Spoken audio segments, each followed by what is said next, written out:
Hello అందరికి welcome back to Dolly dumplings. ఇవాళ recipe వచ్చేసి మినపగారెల్ని ఓసారి ఇలా ట్రై చేసి చూడండి. టేస్ట్ చాలా బాగుంటాయి.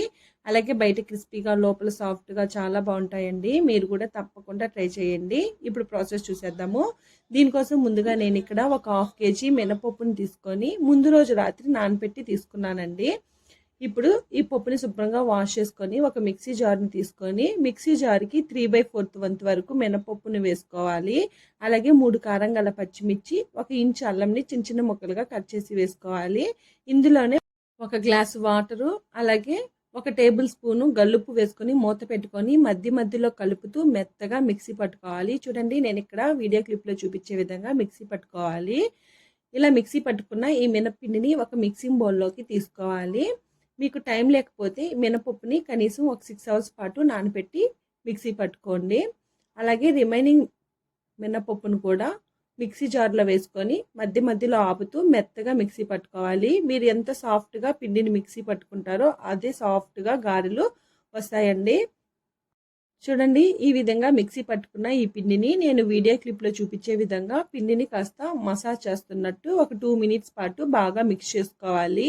ఇలా మిక్స్ చేసుకోవడం వల్ల గారెలు అనేది గుల్లగా వస్తాయండి. ఇలా బాగా కలుపుకొని మీకు టైం ఉన్నట్లయితేను పిండిని ముందు రోజు రాత్రే వేసుకొని ఓవర్ నైట్ ఫ్రిడ్జ్లో పెట్టుకొని గారెలు వేసుకోండి. లేదంటే ఒక 20 నిమిషాలు ఫ్రిడ్జ్లో పెట్టుకొని 20 నిమిషాల తర్వాత బయటికి తీసి గారెలు వేసుకోండి. ఓవర్ నైట్ పిండిని ఫ్రిడ్జ్లో పెట్టినట్లయితేను సోడా ఏమి వేయాల్సిన అవసరం లేదండి. చూడండి, ఇలా పిండిని 20 మినిట్స్ తర్వాత బయటికి తీసి ఇందులో ఒక మీడియం సైజ్ ఆనియన్ తరుగు, అలాగే 1 కప్పు సన్నగా తరిగిన చిర్రాకుని వేసుకోవాలి. ఈ చిర్రాకు బదులు మీరు తోటాకును కూడా వేసుకోవచ్చు. అలాగే ఇందులో 2 రెమ్మలు కరివేపాకుని సన్నగా కట్ చేసి వేసుకోవాలి. కొద్దిగా కొత్తిమీరను కూడా వేసుకొని ఇందులో 1/2 టేబుల్ స్పూన్ మిరియాల పొడి, 1 టేబుల్ స్పూన్ జీలకర్ర, చిటికెడు వంట సోడాని యాడ్ చేసుకొని నేను ఇక్కడ వీడియో క్లిప్లో చూపించే విధంగా ఇదంతా పిండికి పట్టేలాగా బాగా మిక్స్ చేసుకోవాలండి. ఇలా 1 నిమిషం పాటు బాగా కలుపుకోవాలి. పిండిని కాస్త మసాజ్ చేస్తున్నట్టు కలుపుకోవాలండి. ఇలా కలుపుకున్న తర్వాత సాల్ట్ సరిపోయిందో లేదో చెక్ చేసుకొని మళ్ళీ ఒకసారి సాల్ట్ని అడ్జస్ట్ చేసుకోవాలి. చూడండి, పిండి ఈ కన్సిస్టెన్సీలో ఉండేలాగా చూసుకోవాలి. ఇప్పుడు ఈ పిండిని పక్క పెట్టేసి స్టవ్ ఆన్ చేసుకొని డీప్ ఫ్రైకి సరిపడా ఆయిల్ వేసుకొని ఆయిల్ వేడైందో లేదో చెక్ చేసుకొని బటర్ పేపర్ కానీ పాలిథిన్ పేపర్ మీద కానీ లేదా ఏదైనా కాటన్ క్లాత్ని తడిపి కానీ గారెల్ని ఒత్తుకోవచ్చండి. చూడండి, మీకు గారెలు ఏ సైజులో కావాలో ఆ సైజుకి తగ్గట్టు పిండిని తీసుకొని బటర్ పేపర్ మీద పెట్టి వేళ్ళతో రౌండ్గా ట్యాప్ చేసుకోవాలండి. మరి పలచగా ట్యాప్ చేసుకోవద్దు, కాస్త మందంగానే ట్యాప్ చేసుకొని మధ్యలో హోల్ పెట్టుకోవాలి.